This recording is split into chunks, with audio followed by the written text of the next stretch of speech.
So why can't the US just attack Iran? The Middle East, the world's most volatile region, and at the center of it all, Iran and the United States, locked in a standoff that has lasted decades with no end in sight. Iran's supreme leader Ayatollah Khamenei has one goal: make sure America never wins. And he has spent 40 years building a strategy around that single objective. Look at the map. Iran sits directly on top of the Persian Gulf. That position alone gives it a kind of power that no military strike can simply bomb away. This is the Strait of Hormuz, just 33 kilometers wide at its narrowest point. Every single day, 20% of the world's entire oil supply passes through this one corridor. Iran sits right beside it, watching every ship. Oil tankers from Saudi Arabia, Iraq, and Kuwait.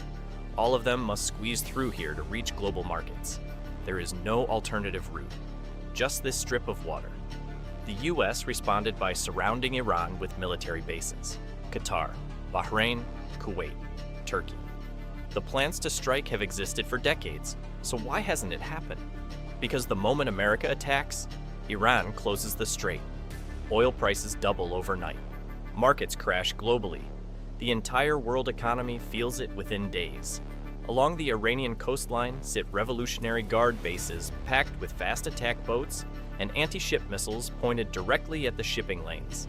This is not a bluff. It is a permanent loaded gun aimed at the world's fuel supply. That puts the American carrier group in the Gulf in an uncomfortable position. Close enough to strike Iran, but sitting well within range of everything Iran has pointed back at them. Threatening Iran doesn't just mean threatening Iran, it means threatening the global economy, and that is a price tag Washington struggles to justify. But the strait is only the beginning, because Iran has built something far more dangerous over 4 decades, a network of proxy forces across 5 countries that answer directly to Tehran. In Yemen, Houthi fighters have been launching missiles into Saudi Arabia for years. In Iraq, Iranian-backed militias have attacked US troops dozens of times. In Syria, Revolutionary Guard soldiers have been on the ground for over a decade. In Lebanon, Hezbollah sits on Israel's border with 150,000 rockets pointed south. Attack Iran, and every single one of those fronts activates simultaneously. 5 conflicts erupting at once across the entire region. That is not a military operation. That is a catastrophe. And that still isn't Iran's final card.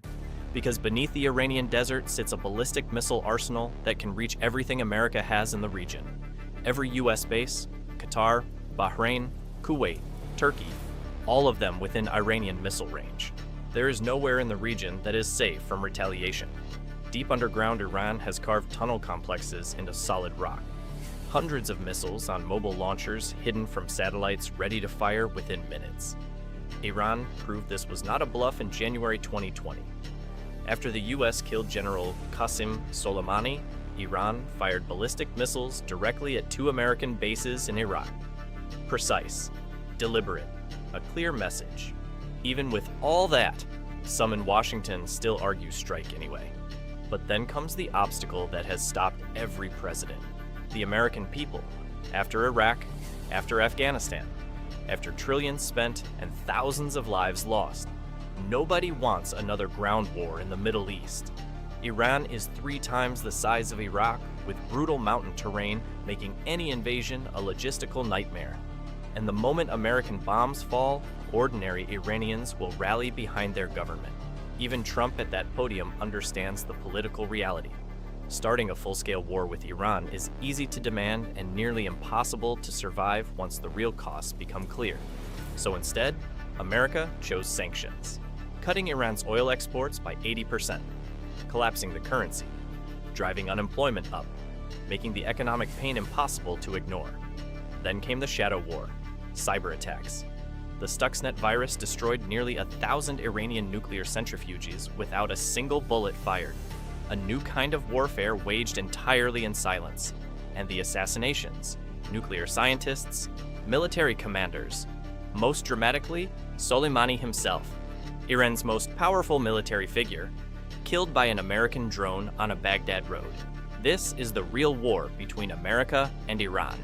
No declaration, no front lines, just sanctions, shadows and proxy armies fighting battles neither side will officially claim. Two powers staring across a map neither wants to set on fire. America unable to simply strike.